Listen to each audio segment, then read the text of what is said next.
Joining me now, two members of the House Judiciary Committee, Representative Mary Gay Scanlon, who's the vice chair of that committee, and Representative Matt Gaetz. Congressman, I'll begin with you. I want to air for you a radio caller to me on my SiriusXM program this week with a very interesting take. Roll that tape. I think what we're missing the point here. Ultimately, if you look back, Russia's goal was not to tip the scales of who won the election, but to undermine the credibility of who won regardless. It's what they've done in the Ukraine. It's what they do ever. It's to sow the seeds of discord. So the Mueller report, the MSN versus Fox News, all these sides taking camp and going down to confirmation bias. They'll see what they want to see. The Russians have gotten what they want out of it, and ultimately it was worth it for them.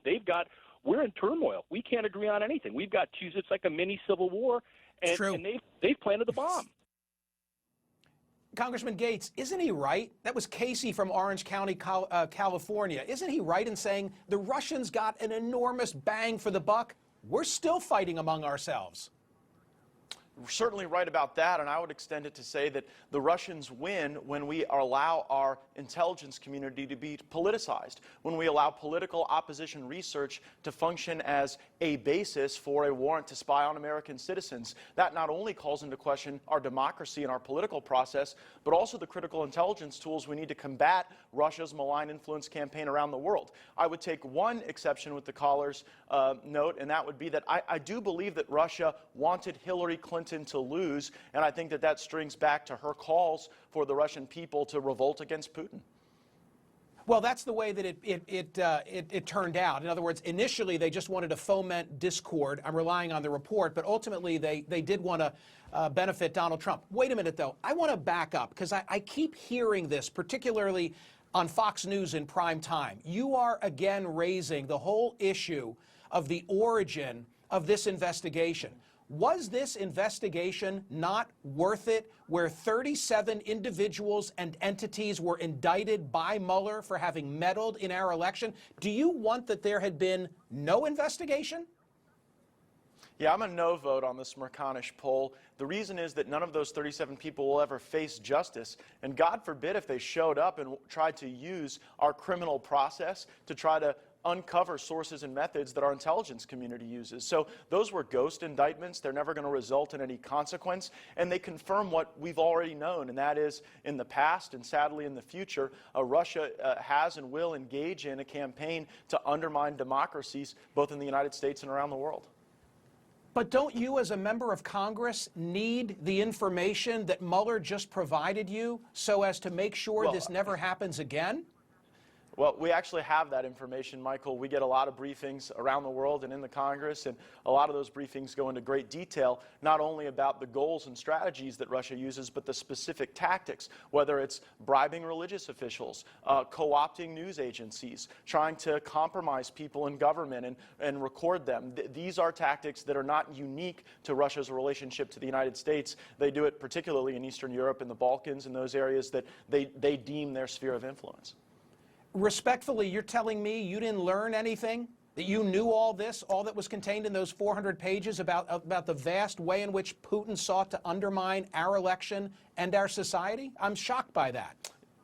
Yeah, no, we get a lot of briefs, and they occur at multiple levels of government, whether it's our local supervisors of elections, secretaries of state and elections officials around the country. But we get a lot of briefs about what Russia not only has done, but what they will do. And I'm very concerned about the integrity of the vote and the ballot, and that's why we've got to secure our cyber defenses. But yeah, like the Mueller report doesn't create some new set of revelations among those on, the Intelligence Committee, Armed Services Committee, Judiciary Committee about how Russia engages. As a matter of fact, the Judiciary Committee took a trip to the Balkans, and we learned a lot of these things on the ground there. Senator Mitt Romney had some interesting things to say. Put that up on the screen if we can. He begins by saying it's good news that there was insufficient evidence to charge the President of the United States with having conspired with a foreign adversary or having obstructed justice. The alternative would have taken us through a wrenching process with the potential for constitutional crisis. The business of government can move on. Even so, I'm sickened at the extent and pervasiveness of dishonesty and misdirection by individuals in the highest office of the land, including the president. Does he have it wrong?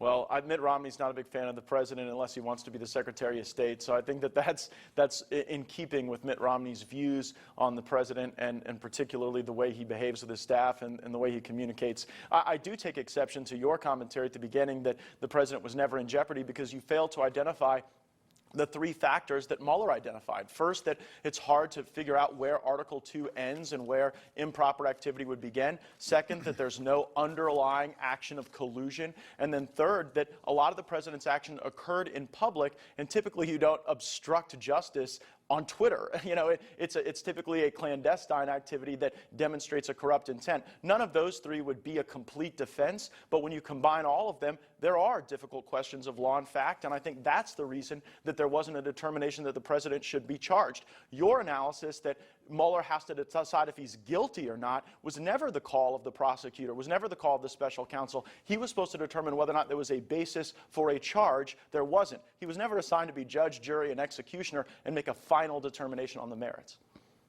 No, I beg to disagree. The way in which he approached this job in his mind was not to determine whether the president had committed a crime, not to determine whether there was sufficient information to bring forth a charge. And he told us so in black and white with regard to your 3 points. By Mueller's analysis, I'll give you the final word, but by Mueller's analysis, if he could check each of the 3 of those boxes, he was not going to tell us so because he would think that would be fundamentally unfair to a president who would be then publicly charged in the court of public opinion without the ability to defend himself in a court of law. You get the final word. Well, respectfully, what I think you miss is the distinction between a determination that a crime has been committed and a determination that charges can be brought. I think that Mueller made the decision that criminal charges could not be brought as a consequence of those difficult questions of law and fact, but prosecutors aren't hired to exonerate people. That's not what they do. It was aberrational that he exonerated Trump on the collusion question. We never expected that. That's just a cherry on top for the president. To be continued. Thank you, Congressman. I appreciate you being here. Thank you.